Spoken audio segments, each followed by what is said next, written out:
the word, maybe naive, childish, in the sense that I'm really straightforward. I mean, or I'm not good at the certain human relations. So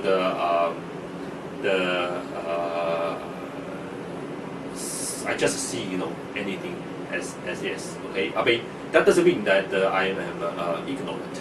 Okay, but I do feel that I see many things deeper than ordinary people. Okay, but the deeper does not necessarily more complicated. Okay, the one thing I learned as a mathematician or as a scientist is that the truth is often the simplest. Okay, so you could say that's a childish kind of attitude, but that approach is often, at least in science, that's often the case. So that's the one thing. My approach is often, I try look at whatever thing I try to be simplest. The other kind of character would be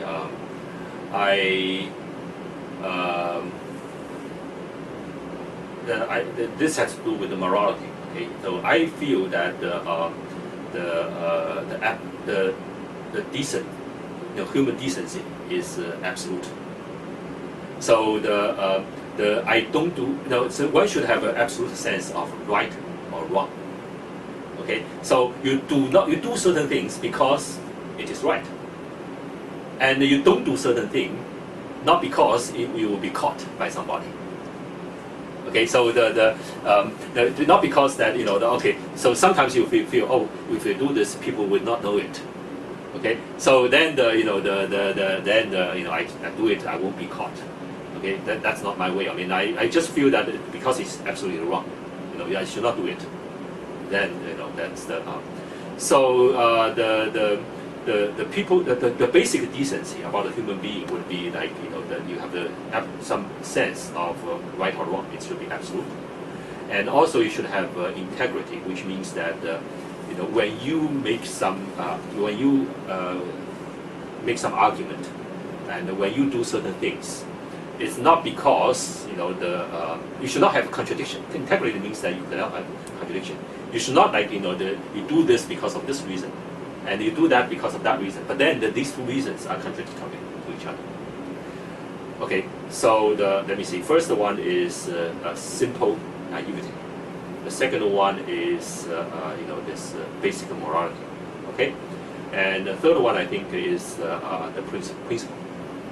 Okay, how do I maintain the integrity? How do I make sure that whatever I do is always consistent? That means that it comes from that whatever you do, it comes from a big reason. I believe certain big reason. Okay, so we should preserve the environment. Okay, so when I do certain things, I say, oh, I do this because I'm concerned about the environment. And then because all these things are concerned about the environment, then it tends to be these things tend to be consistent. Okay, so whenever I do certain things, I try to ask what is the purpose of this? Okay, what do we try to achieve? And based on that, then let's try to find the simplest way to achieve that. Okay, so that's the usual way. I do certain things.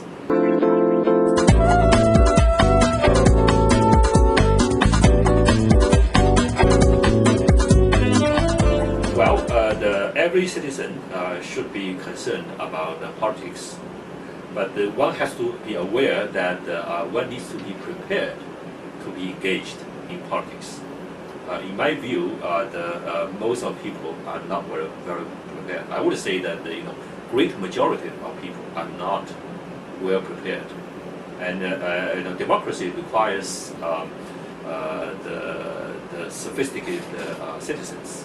And then there could only be the meaningful democracy.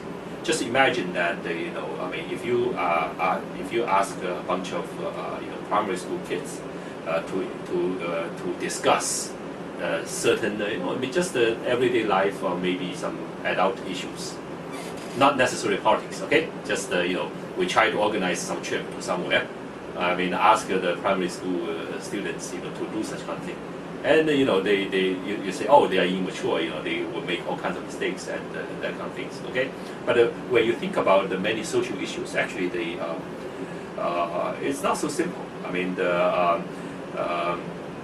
so the quality of the people who are engaged in this kind of discussion is directly related to the outcome.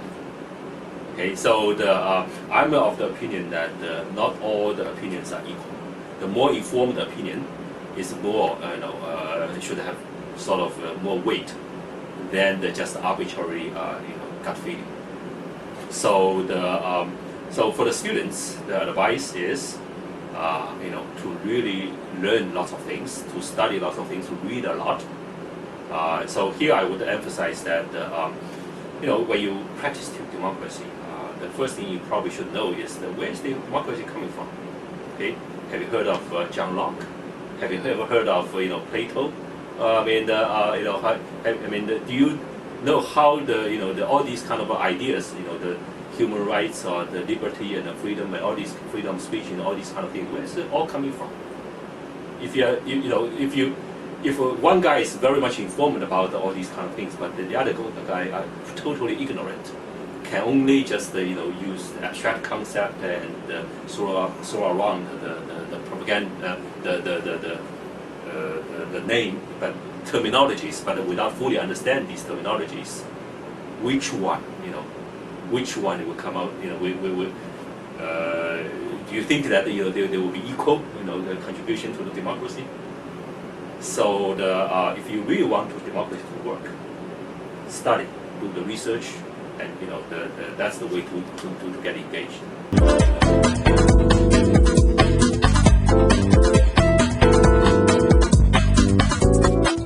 哦，大学谈恋爱 ，OK， 大学校园就应该谈恋爱。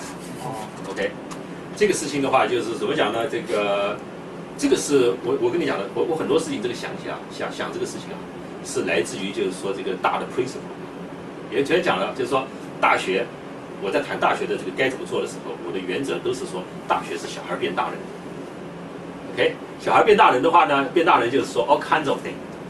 谈恋爱这个事情是一种社交的锻炼。OK， 但是大家不一定要指望着就是说这个将来就是一定是就是说过一辈子啊。这年头的话，这个是很难讲的事情了。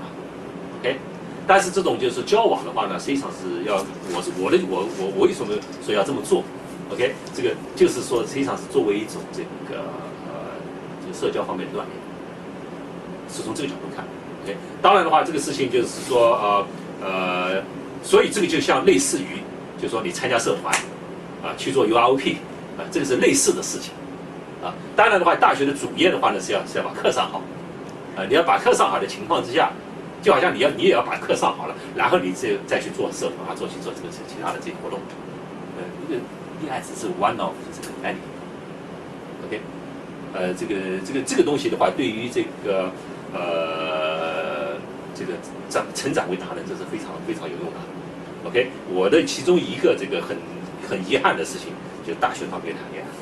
真的，我是非常遗憾，因为我进大学的时候，因为我年纪太小，所以人家的话就根本看不上我，就是，所以是个问题。